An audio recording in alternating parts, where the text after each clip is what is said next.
Untuk mencegah terjadinya kecurangan pada pelaksanaan UN, sejumlah sekolah di Palembang menggunakan alat kamera Circuit Closed Television atau CCTV. Selain melalui CCTV, peserta UN di masing-masing kelas juga diawasi 2 petugas pengawas.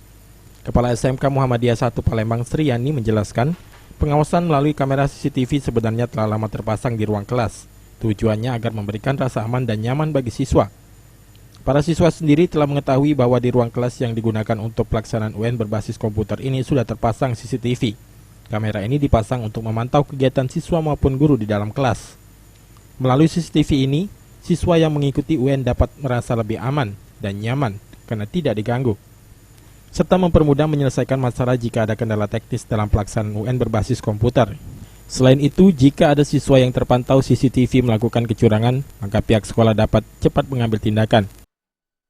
Harus memantau melalui CCTV, Bu? Karena di ruangan anak tidak boleh diganggu, pertama itu.